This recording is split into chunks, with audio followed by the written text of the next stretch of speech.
All right. So welcome everybody. Go ahead and finish your food. If you haven't eaten yet, there's plenty of food in the back.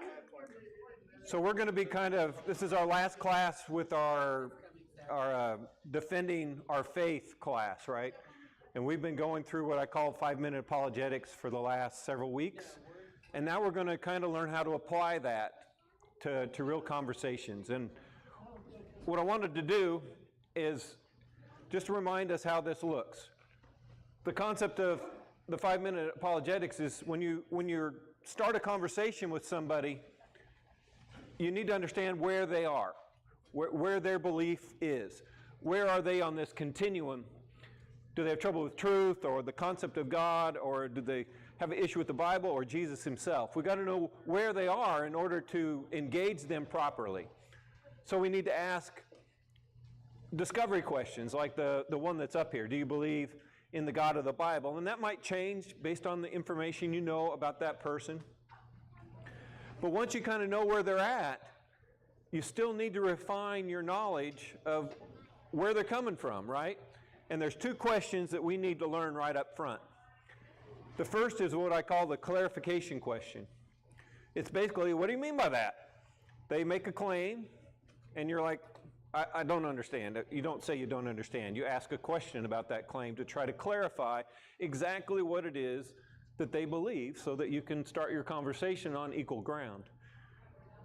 Or if they make a truth claim, then you need to ask a question that focuses in on the burden of proof. Someone makes a claim, they have the burden of proof to support that. They can't say, well, you disprove my idea. No, people can't do that. That's not appropriate. What you need to do is hold them to, if you make a claim, you should have evidence for what you believe in. Show me that evidence. And we should ask a question, along the lines of, how did you come to that conclusion, so that we can guide that conversation. So these two questions, along with the level they're at with the 5-minute apologetics, allows you to kind of get a window into what the person is thinking so that you can ask the right questions to lead them to the truth. And that's really what we want to do. We want to discover the truth. We're Christians. We're truth finders. We're not trying to convert people. We're trying to give them the information so they can make an informed decision. Okay, because not everybody's going to make a good decision. We can't control that, but we can give them the information they're lacking to address whatever the misconceptions is they may have. So think about these, and then we're going to go through some faith challenges today. And I found this list, well, I actually have been compiling this list for a while for a book I'm writing, and it really was focused on college students, but I think it applies to us as well. But the concept is, there's a pattern, especially amongst atheist professors. Most atheist professors don't argue that Christianity is obviously false. That's not how they approach it. They talk about the fact that Christianity is not necessary, or it's implausible, or it's just an emotional crutch or something like that. So we have to prepare our students and ourselves to recognize there's a difference between that. They're not going to come right out and say you're wrong. They're going to say it doesn't make any sense, or it's not necessary. That's the same thing. They're just going at it more philosophically and maybe psychologically. But there's encouragement for our students and for us.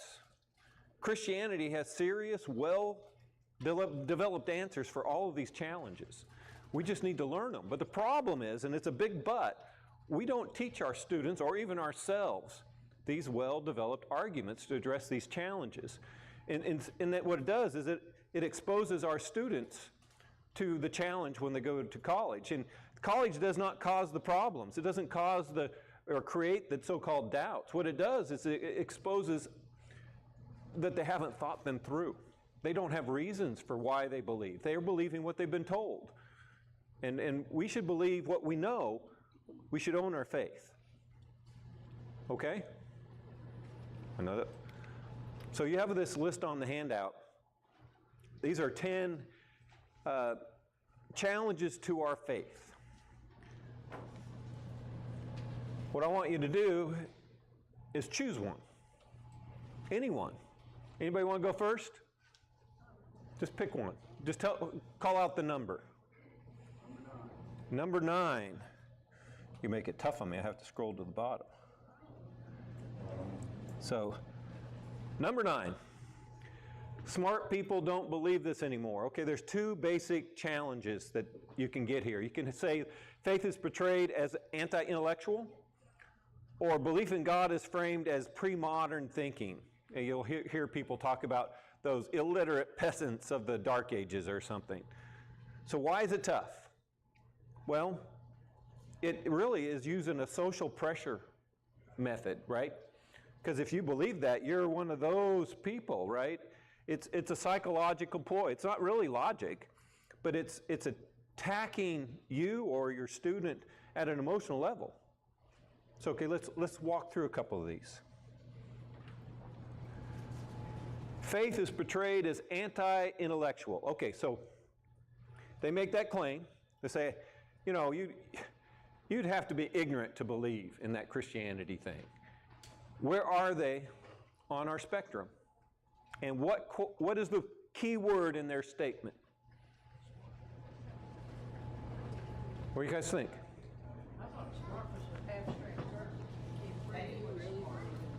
Well, let me go this one. So, anti-intellectual is a key word. They're really demeaning you, is what they're doing. They got a God problem.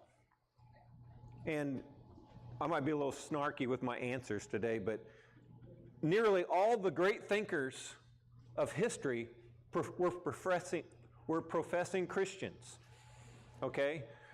It's only been in the modern world that the atheists have kind of become more of a science thing, but Christians like Pascal and Newton they're Christians. The great inventors believed they were Christian. And if I'm standing in front of somebody and they use this challenge, it's like, I have 4 higher degrees. How many do you have? I mean, if you're going to talk about anti-intellectual, and that's a little snarky, but the thing is, you don't let them get away with the demeaning phrase. Now, if it's a student talking to a professor, I would just kind of ask, why do you say that? How did you come to that conclusion? It's a good challenge to that professor. For a student, you just want to understand, because at home, my dad doesn't say that. And then see where they go from there. That's one. Let's look at the other one. Just see how you guys do. Belief in God is framed as pre-modern thinking. So, okay, what's the word that we should zoom in on, and where does it fall in our spectrum? Okay, pre-modern. My line did not come up. Okay, so pre-modern. Now, it's somewhere in the truth or God category. You're going to have to ask another question. How are you going to address this person? How'd you come up? How'd you come up with that? It's a great answer, right? It's like, or what do you mean by pre-modern? People today that believe in it, how come that is, since it was all and see, again, this is a kind of a psychological insult. They're saying exactly what you said, that how did they come up with this? Because I believe it. Are you saying I'm a caveman? I might be, I don't know, but that's another story. So what we would do is something like this. It's like, why are most of our laws and the U.S. Constitution based on biblical standards if it's so outdated?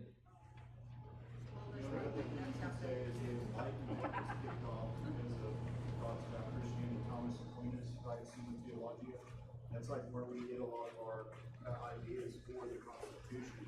That's where we get a lot of these modern ideas of like how we perform science, the philosophical thoughts that people like to ponder today. Yeah, so what he was talking about is Thomas Aquinas, and a lot of the Enlightenment was driven by Christianity. In fact, the entire Industrial Revolution was driven by people that believed in a God, and they were driving for the next new thing because it was the discovery. The Christians, through all the centuries, have always searched for the next new thing because we think that's God revealing himself to us in what he has created.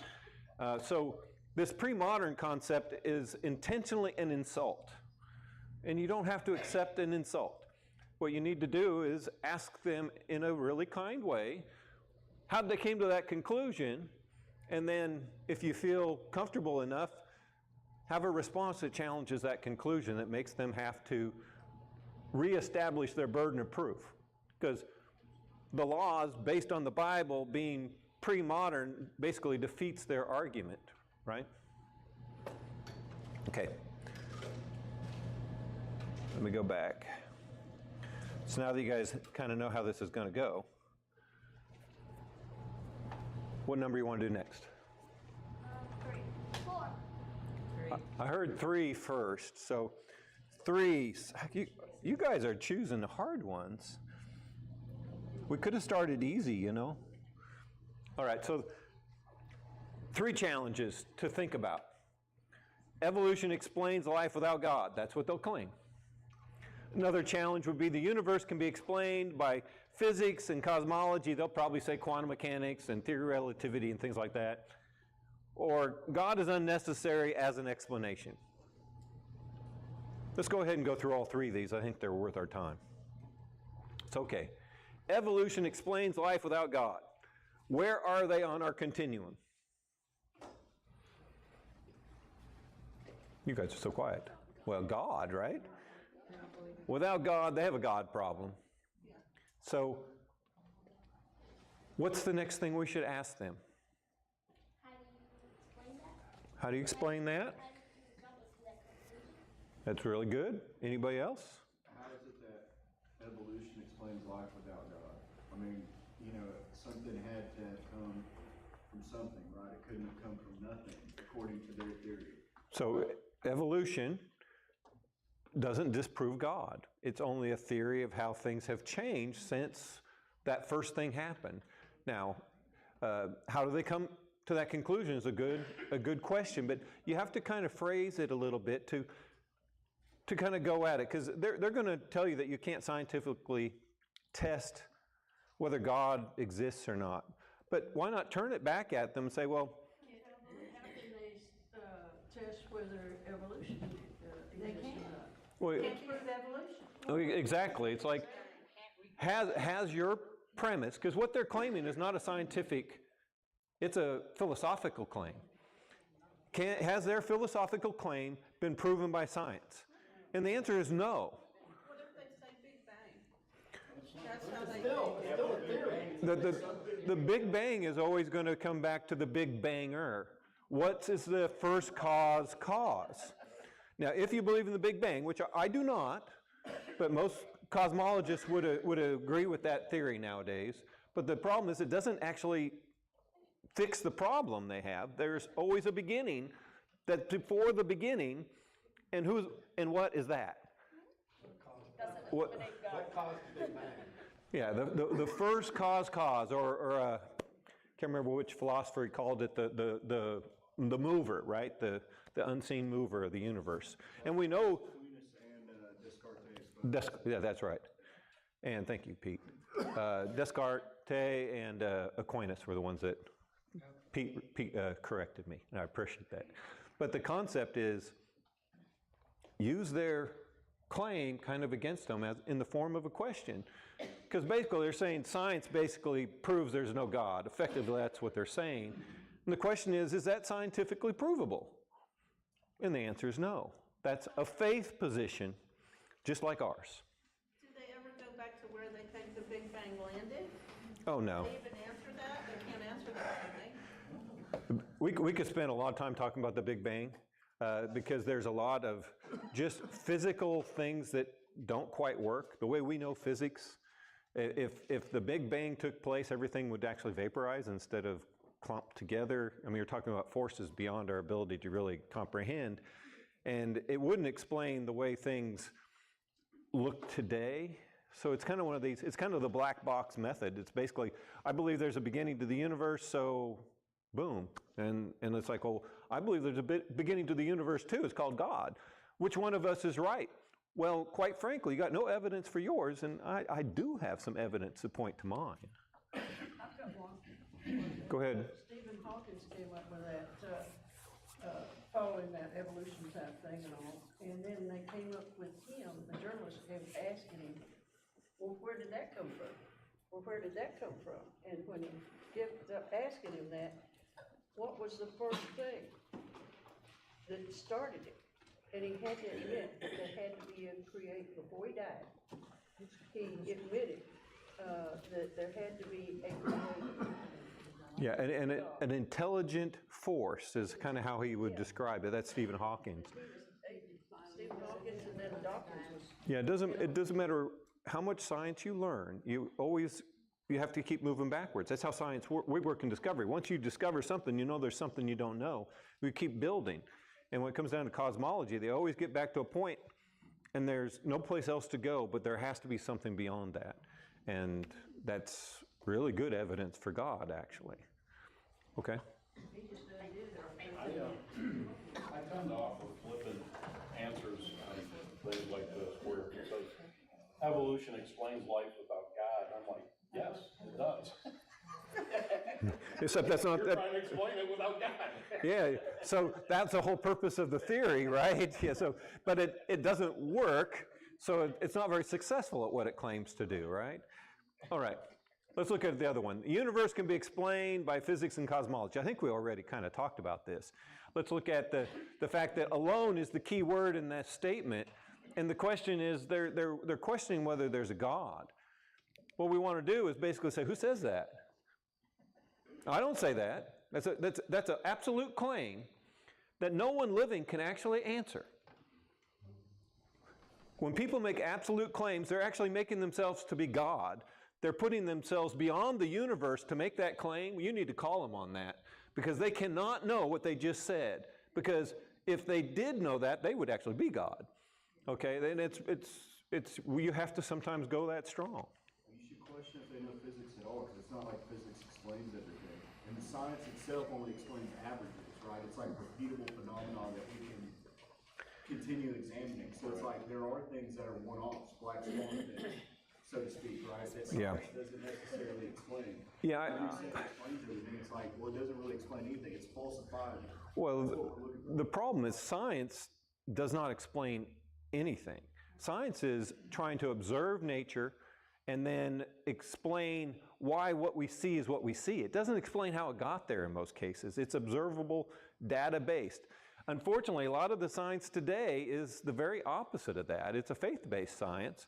They're postulating ways that we got here where there's actually no supporting evidence to get it. It's just imagined. When we get to talk about origin of life research, oh my goodness, they can imagine a lot of mechanisms, but they can't do it in the laboratory.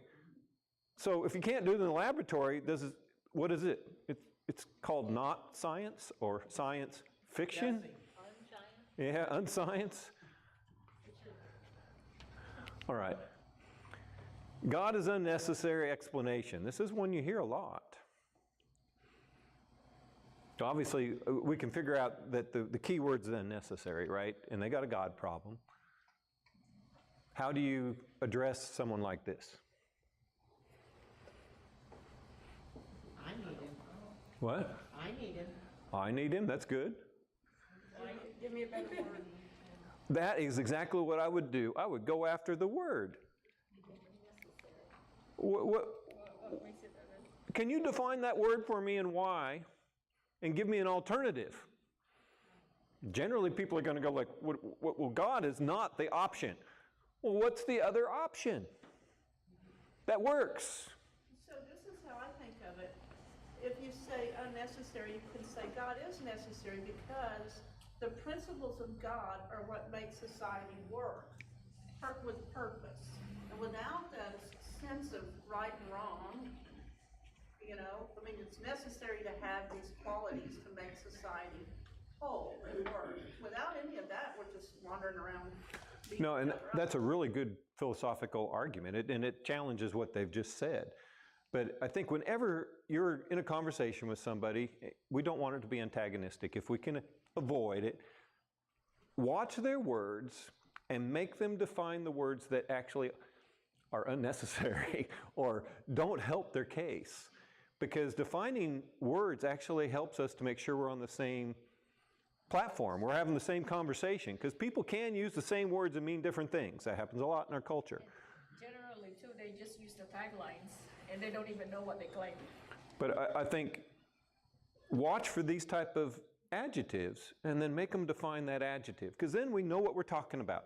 The idea of these conversations is not to win the argument. You never win an argument. The idea is to get a common ground so that we can have a conversation and we can share why we believe what we believe in a way that forces them to weigh the evidence. And then they can ignore the obvious. That's always possible.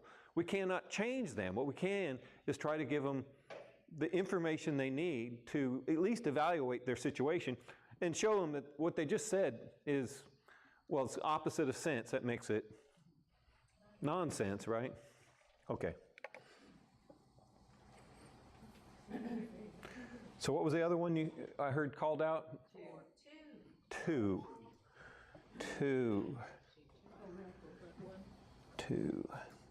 I'm not keeping track of which ones we've done. I hope somebody is. All right. So the problem, evil, and suffering. We're going to do a whole class on this. Actually, I did a whole class in seminary on this. You can't really cover it in this. And before I start, if you're going through a time where you're struggling with something, nothing I'm going to say is going to make you feel better. Okay, this is philosophy. This is not counseling. Okay, so just be warned. So we got 3 options, A, B, and C. Which one would you like to look at first? If God is all-powerful and all good, why does evil exist? That is the logical argument against God. Okay. Like I said, you can't really do this in 2 minutes, but let's look at it. So let's break it down. Let's put them on our spectrum. Where are they, do you think? And what is the key word? If he's all powerful. It's a if and why question, right? If then. So they got a God question. Okay? What are you going to say? They don't believe in God. This is really important, or they wouldn't say this. If there's God, then why does evil exist? God gave us free will. You can't have, you don't have evil, you don't have good. Yeah, I mean, Roxy's, it's not a very satisfying answer if you're going through struggles right now, but the bottom line, there has to be a standard.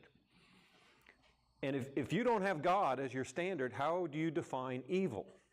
And when we do the class in June, that we're going to talk about that. It's like, how are you defining things as evil? There's a difference between bad and evil. Evil infers it is supernatural in origin. Bad things can happen.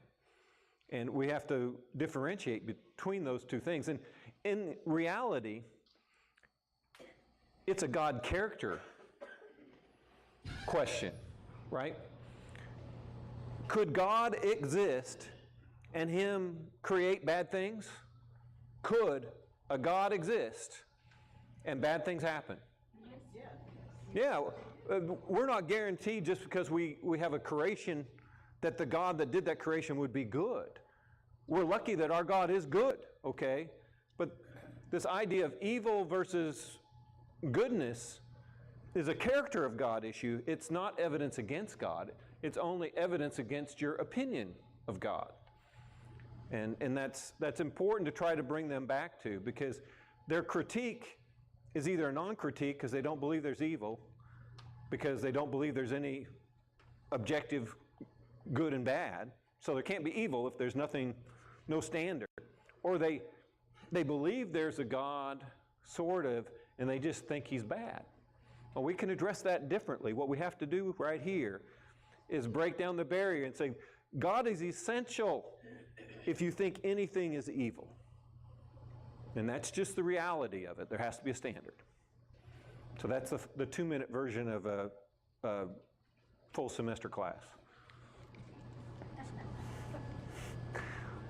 Let's look at another one of these. It's about the same.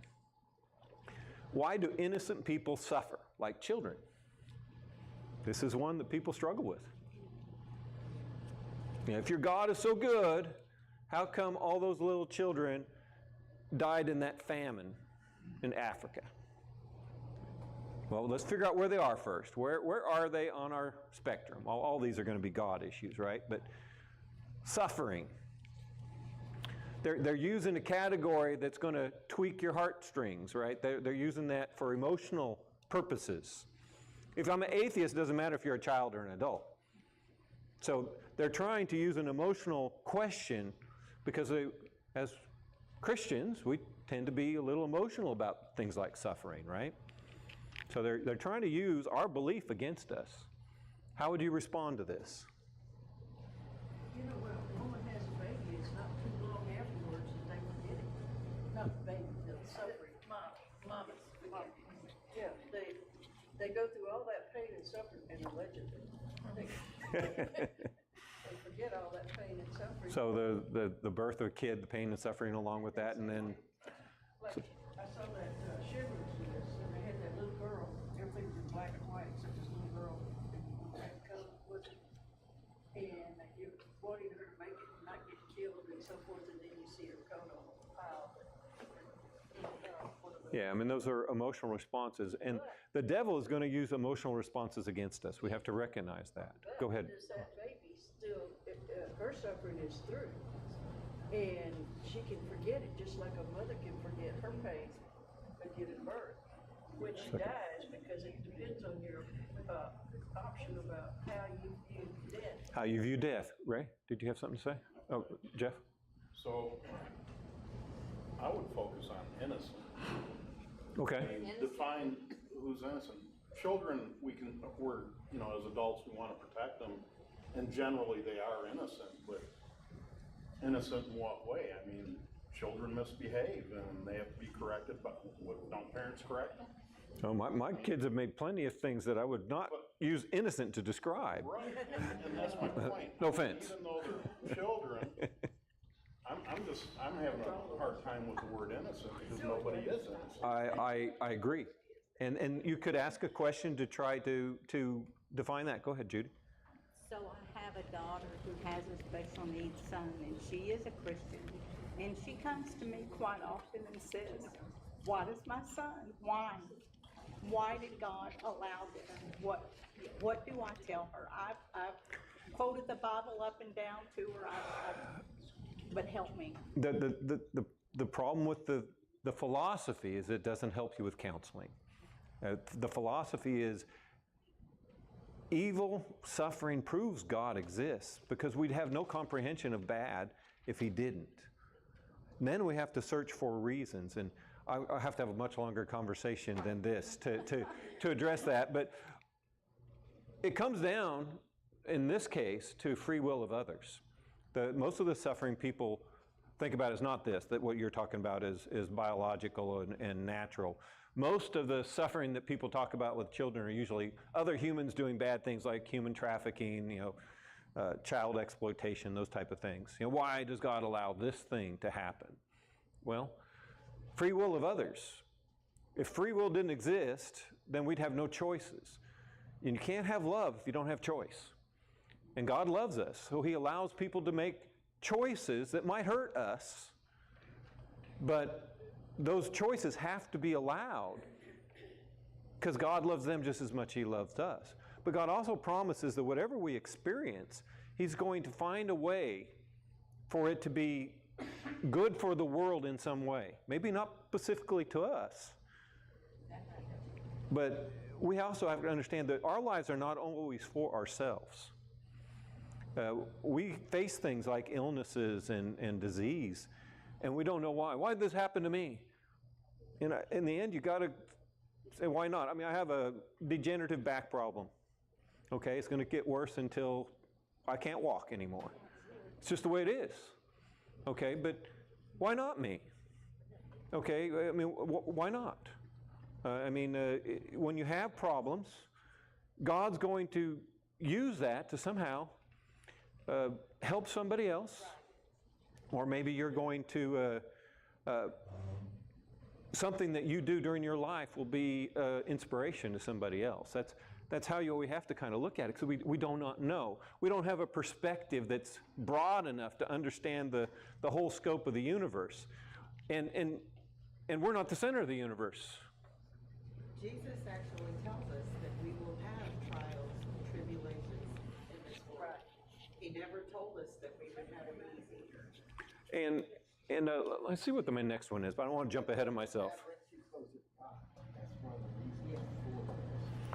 So,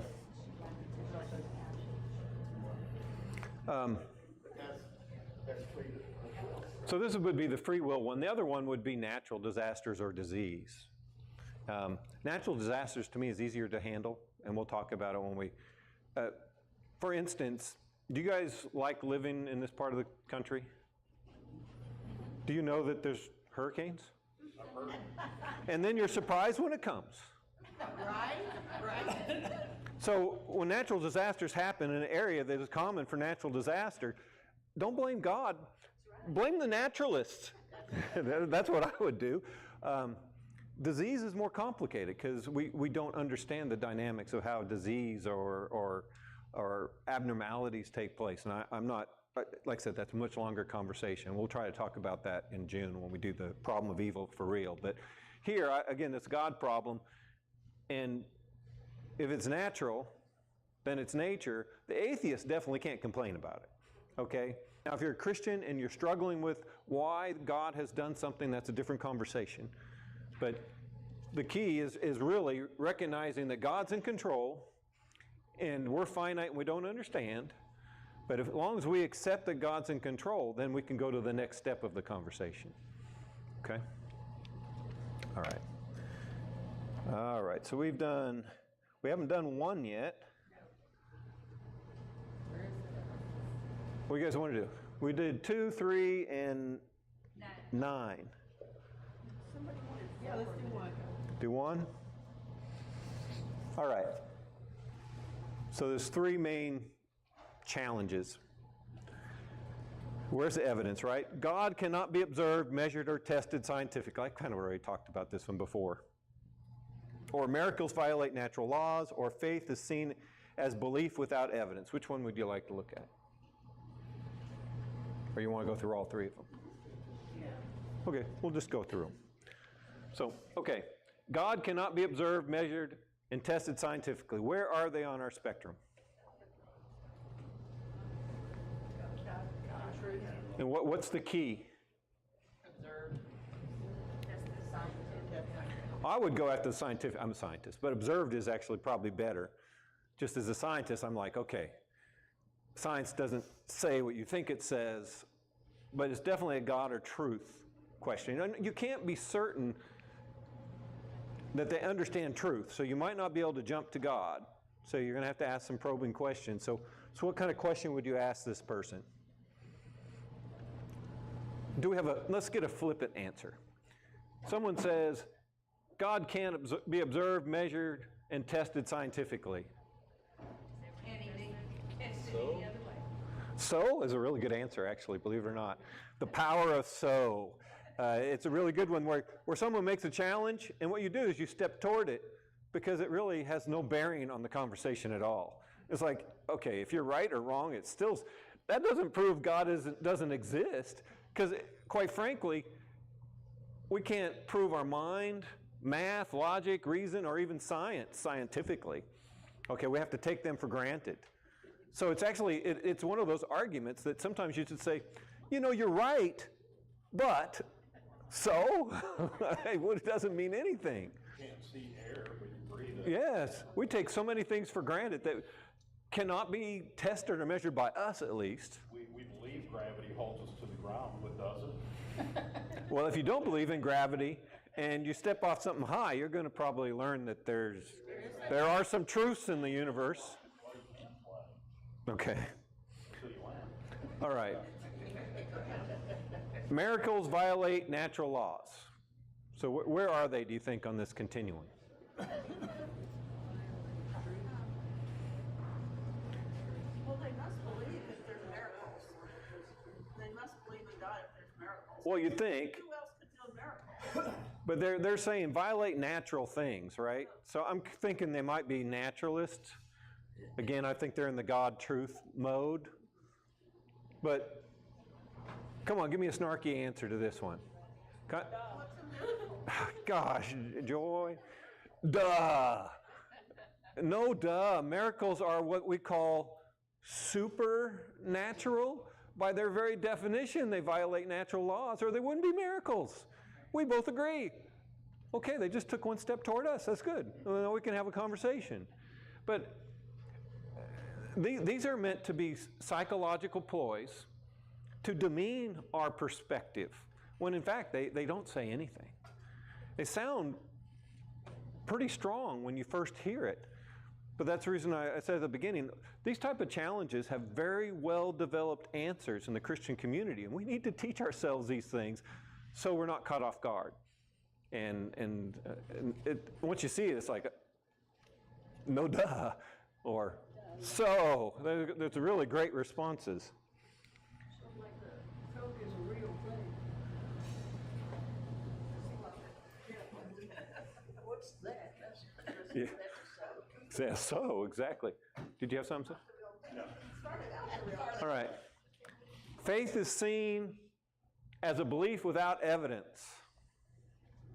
We have evidence. We have writings. Well, they're definitely belief without, right? They believe in blind belief, right? We believe that we don't have a blind faith. They have blind faith because they're not basing that statement on any evidence, because they actually can't have evidence to prove that point. But Christianity has lots and lots of evidence, which is the reason we've been talking about it so much. Prove the sun's going to rise tomorrow.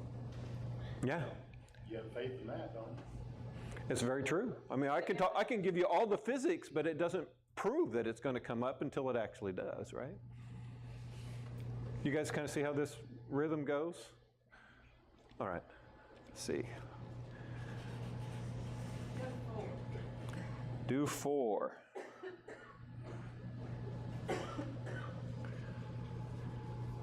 Oh, this is actually a pretty tough one, especially if you're a student at a university and a history professor or a philosophy professor comes up and says, Christianity just copied other religions. And they say, well, what do you mean? And they come back with one of these. It's like, resurrection myths existed before Christianity, or Jesus is just another dying and rising God, or Christianity borrowed ideas from pagan religions. This is tough. And the reason it's tough is it's true. Okay, there's historical knowledge to support all 3 of those challenges. And many students don't know it. They haven't encountered this before, so it's going to be an overwhelming moment. So what do we do with this? Let's look at the first one. So, resurrection myths existed before Christianity. Well, God existed before Jesus. it becomes a Jesus question because we're talking about the resurrection, right? And believe it or not, there are pagan myths of gods and demigods being resurrected after death. That does exist, both in Greek, Far Eastern religions. There's lots of them, and they all predate Christianity. Lazarus was resurrected before Jesus. Of course, we think he died again, but and we know Elijah and Elisha both resurrected. We know Peter. We know Paul. Those are all resurrection stories in our Bible, but it's not the same as the resurrection. Jana? What are the chances they're going to know what pagan people were resurrected? That's a really good thing. Say, well, one, it's not intellectually honest because it's true, but do they know? So, yeah, I would say, can you give me an example? And they'll probably run away and hide at that moment, but they might know. They might know. They might know. And then I think the best thing to do is, can you give me that information and I will go read about it and then I'll answer. Don't try to answer on the fly if you don't know. And you know what the most powerful answer that you can give? I don't know. Because guess what? There's things you don't know. I know there's things I don't know. There's nothing wrong with saying I don't know. They're not going to know either, most likely. Yeah, give me what you got, and then I'll go research it, and then we can get back together. That second conversation is always a good step, and that's what we really want, to develop conversations, right?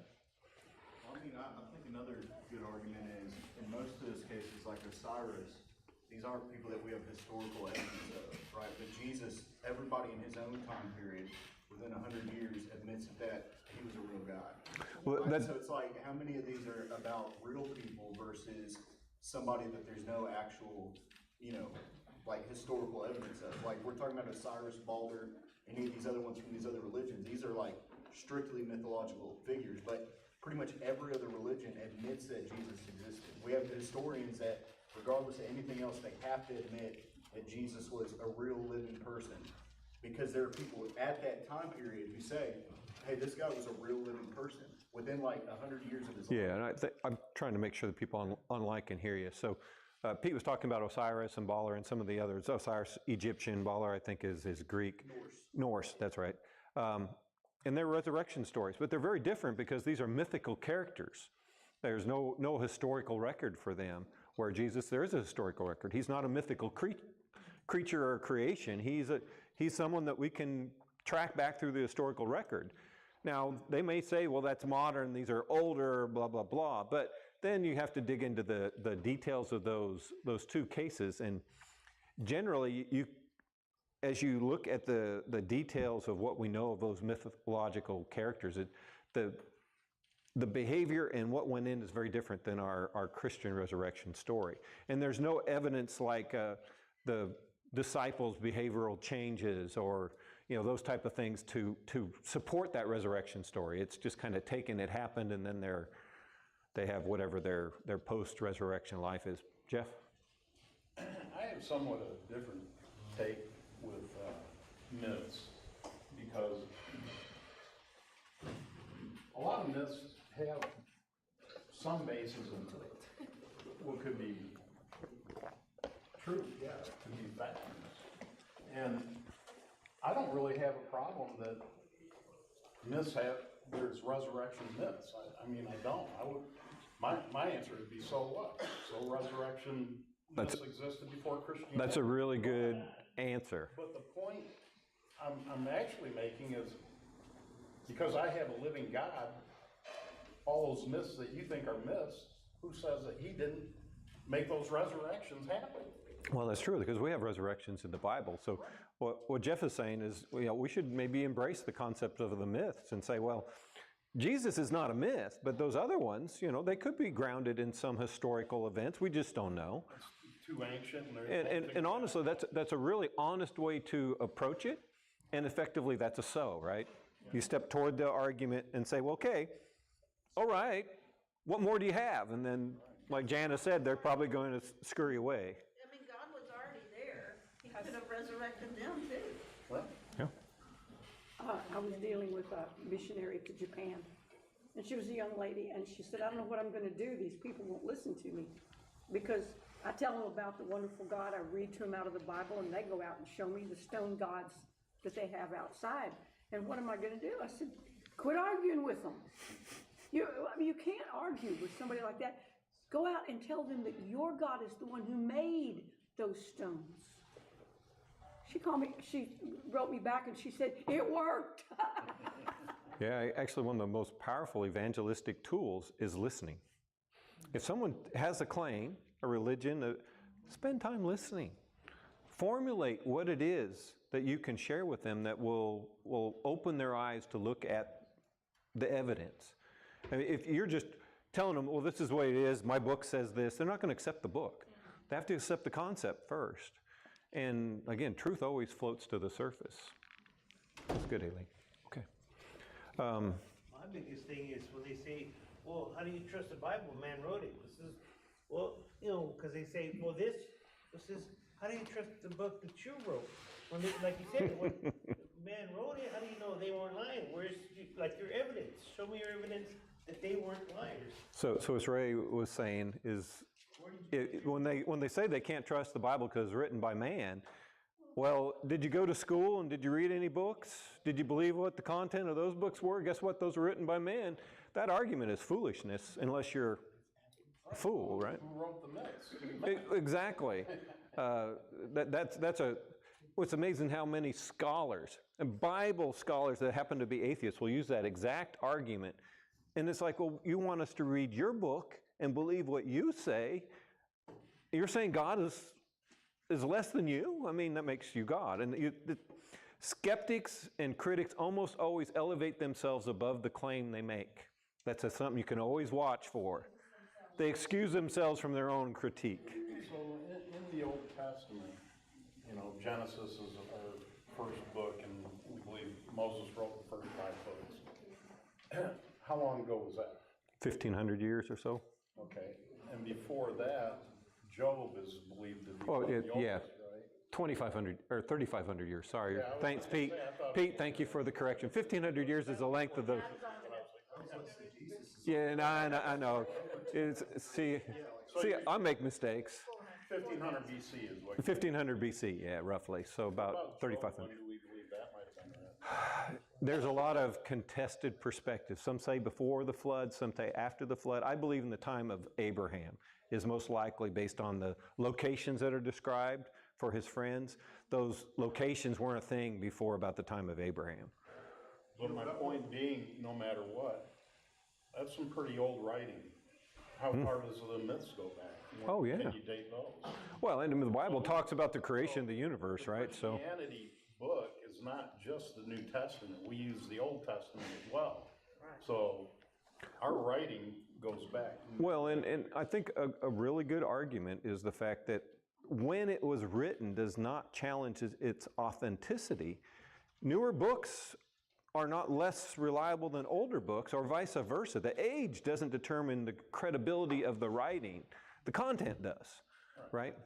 I'd say about what Ray said though too, like how can we trust our book? Because we can actually look at, for the New Testament and the Old Testament, and we have archaeological evidence that backs up, first of all, the geography that you see in the New Testament, the specific terms that are used, which weren't used within like 100 years of that specific time period. But we can go back and look at papers and inscriptions and stuff that go into test to those exact same terms being used. And what we have to really ask ourselves is, most people weren't well read back in the day. So to have these things that are pretty much exact in terms of geography, in terms of the people that were ruling, in terms of the specific terms that were used, like Matthew uses very specific terms for the coins that are used, like terms that weren't used after that time period. So somebody who was making it up, like some people will say, well, it was made, in 300 AD or whatever. It's like, well, how would they have known to use those specific terms? Well, especially since they're local terms, right? They're specific to the location. Have, like we do, the breadth of evidence to be able to go and pull these specific terms, right? It's like whenever he talks about, I think it's Cyprus, or the island, or maybe it was Crete, but the island that he goes and he crashes on. He talks about, Paul does, about how they speak a specific language. At that time, It's Malta. Yeah, they talk about how it's, most people at that time thought, well, this can't be true because everybody speaks Koine Greek. No, it is true because we know because that language still exists, like in a later form, even to this day. But on top of that, again, we found like Pontius Pilate, a stone that was attesting to him and to the specific title that we had. They go and they mention Herod and his son and the specific titles that they have. They mention the specific titles of the different islands that they go. Yeah, I mean, the archaeology and the geography matches. The other thing that's unique is the names that are used in the Bible. At the time, they're are consistent with what the names were that were used in that region, and we know that from other historical documents. And it changes over time. That's the reason the names in the Bible tend to change, even the spelling of them. And Genesis is another good one too, because you know how we found out about ocean currents? Was a guy in the 1800s in the British Navy who was reading about the rivers in the ocean. It's actually the U.S. Navy, Maori. He was reading about the rivers in the ocean and the rivers in the air, right? And Yep. that was how we figured out. Yeah, Psalm 8, I think. But I don't know, it's just interesting because how is it somebody 3,500 years ago is going to know about these things whenever even to the Greeks' day, they didn't even think that there was mountains under the sea. They thought that it was bowl-shaped. Well, and that wasn't until the late 1800s that we started diving to see that. So, okay, let's go ahead and go to the next one. Jesus is just another dying and rising God. I think we maybe killed this one a little bit. Again, we know it's a God issue. It's about Jesus. Just another. You want them to try to clarify what they're saying because they probably don't know what it is, right? The resurrection of Jesus, however, is unique. And so it's okay to talk about these. There's an Egyptian god, Osiris. There's one in Norway. There's one in Greek. There's a Hindu. There's one in the Far East. So there's several of these historical accounts of a resurrected demigod, usually. Osiris didn't come back with all his body parts. Well, that's missing a little bit, yes. But the story of Jesus is unique against all those stories because of some of the things we've mentioned. And if they really know, it's a great education for us. Let them share with us what they know. I'm always interested in learning something that I don't know. We shouldn't be scared of that information as Christians. It's just information. Aristotle says an intelligent person shouldn't be scared of hearing a new idea and thinking it would change their mind. You should be able to hear an idea that doesn't agree with you. But we know the uniqueness of the resurrection of Jesus, and that's what we want to share with them. That's the difference between those mythical stories and the one that they're talking about. And then last, Christianity borrows ideas from pagan religions. You hear this a lot. What's the answer that we should say? My dad said it earlier. So, do you know how many things in our church are borrowed from pagan religion? Christmas trees. Well, Christmas tree, altar, we can keep going through the list. They're not in the original Christian church. We borrowed those from different Greek activities. Is the right answer? It's like, okay, is there anything wrong with that? I mean, we didn't borrow the religion.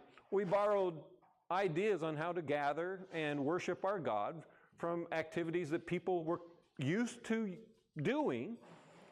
And if you want people to come together so they can hear the truth, it's good to do something they're used to, like eating. Get together and eat. Okay, I don't think that was a pagan religion idea on its own, but those type of ideas that cause people to gather are healthy things to do. I mean, Paul goes to Mars Hill and argues with the Greek philosophers, right? I mean, that's not a Christian thing to do, is it? Well, of course it is. We go wherever. Okay. He actually quotes Greek poets and Stoic philosophers in order to be able to back up his point. Yep. But the point was that the God that you're searching for in the Stoicism is the same God that I'm preaching to you. That was whenever he was talking about the altar of the unknown God, right? He said, it's not an unknown God. We know who he is. But y'all have just been misled. You knew there was something you didn't get, and now I'm here to enlighten you, is kind of Paul's approach. So I think anytime they have these claims, get an education if they have it to offer. Learn what they have to say, and then ask them to be specific. Don't let them get by with generalities, because generalities are talking points. We can give generalities, but we can get down to the precision of why we believe in the resurrection of Jesus. Jana? Say that we borrowed things that weren't real important from others. We didn't borrow their God figures and their statues and their sacred cows. Well, I mean, this one's written kind of kindly. We're just talking about ideas. Yeah, we didn't borrow the idols, although we have different denominations of Christians that have a few of those oddities. I won't go in detail, but the bottom line is, if they get Jesus right, then they're brother and sister, and we can talk about those sideshow issues another time. But yeah, I mean, obviously there's things about group gatherings and the type of buildings. You look at the front of almost every major church in America and in Europe, and you'll see a Greek temple. Even the facades, they look like Greek temples. Of course, we borrowed the architecture. Who cares? It looks pretty, okay? I mean, it has nothing to do with what goes on inside. All right. So we did 1, 2, 3. Probably have time for one more. I like the carb stove. I use it a lot. You know how many people Yeah. I'd like to go through the book Tactics with you guys. Greg Kokel has a whole chapter on the power of so. He has the two questions, the clarification and burden of proof, is kind of his tactics approach. But there's several other techniques, like Schaefer had one. It's about taking the roof off someone's claim when they think they're safe inside their claim. And what you do is you ask questions that basically make their roof disappear. And it's a technique that's really useful in conversation. It can be misused, so we got to make sure we do it in Christian love. So, okay, let's do one more. I didn't. He said 8. Did I hear 8? Roberto said 8. Did you say 8? Okay, what is 8? Oh. He likes this because he's my philosopher. All right, so relativism is your truth isn't universal, right, in some form. Why is it difficult for our students and for us? Well, the challenges to Christianity, well, Christianity is exclusive, right? And they're going to challenge the fact that we say we're the only way. And most academic cultures are going to be pluralism of some sort. Sadly, a lot of Christians have become pluralists as well. So, okay, let's walk through a couple of these. Christianity is just one belief among many. So where are they on the continuum? We always got to make sure we understand who we're talking to. Just one belief. They have a truth issue because they can't really be true because they've already told us that the Christians think we're exclusive. That's the reason we can't be right. So at least they claim that one of us isn't right, so they're already making a truth claim that defeats their own argument. So what do we do? How would you address this person? Come on, philosophers. Well, critical realism. Like we have to be able to compare with one another things that we know are true. Like me and you both hold up one finger, put them together, and we know that it's going to be two, right? So we have to compare our subjective truths to get to an objective truth. We know that there are objective truths in this world. So if you claim that every belief has to be respected, well, then that means that you have to respect 1 + 1 = 3. And like you were saying, if I go and I give you $2, right, you're not going to accept that as $3, are you? No. And I might not go the subjective route with this one. I would probably say, yeah. Our Christianity is just one belief among many, but we're right. Because there is objective truth. I wouldn't want to take the step toward the subjective because then you might get into some mud. It's a good argument. But there can only be one truth. Okay? Truth is objective, not subjective. Opinion is subjective. And obviously we all have lots of different opinions in this room. But the truth, and we can all be wrong, by the way, but we can't all be right. And that's the important part here is to, we can have different beliefs. No duh, but there's only one truth.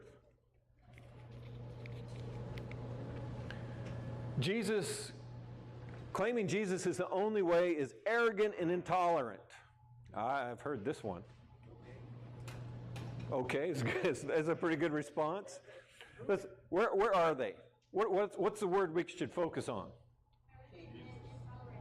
Arrogant and intolerant. Good job, Roberto, because those are opinions. But I'm going to talk about only, because they're challenging our exclusiveness. The adjective is a good place to go.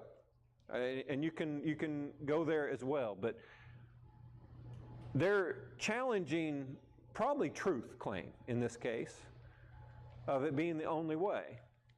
So what do we say? How are we going to address this?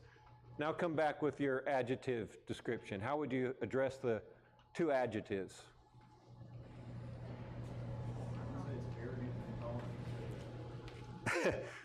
So Pete got it right. So aren't you being arrogant and intolerant of me by calling me arrogant and intolerant? I mean, you can't have it one way and not be the other way. You're basically saying that you know better, which is pretty arrogant and intolerant. Because what's your basis for that conclusion? What if they say, what about the Jews?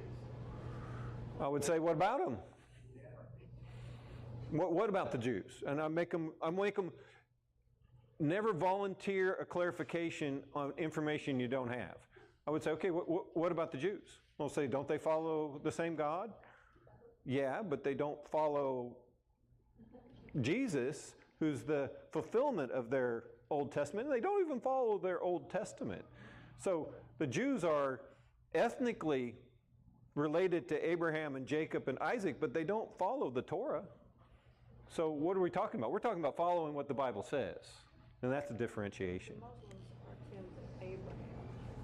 Well, the Muslims will say they're the continuation of Jesus' teaching, right? Yeah, but they claim Christianity. Okay, they claim the Bible and Jesus as a holy prophet. Only Muhammad is the latest one. We're supposed to listen to him. but we can talk about Islam another time. But bottom line is, we do believe there's only one way because that's what Jesus said. I am the way and the truth and the life, and no one can come to the Father except through me. That sounds pretty exclusive, and that's the reason we say that. And we believe the Bible will back up that story. If you have better, Dallas Willard, if you don't know who Dallas Willard is, he was a philosophy professor at Southern Cal. He's also a pastor. And he'd have all these atheist philosophy for students come in and try to trip him up. And he would always say, this is what I believe. If you have something better, let's share it and talk about it. And you can imagine, they usually would run away. But the key is, as Christians, we don't have to be scared of ideas. We have well-developed arguments against every challenge that I've seen. Well, there's 2 new ones. I'm going to preach about that in a couple weeks. But again, we have well-developed arguments against these things.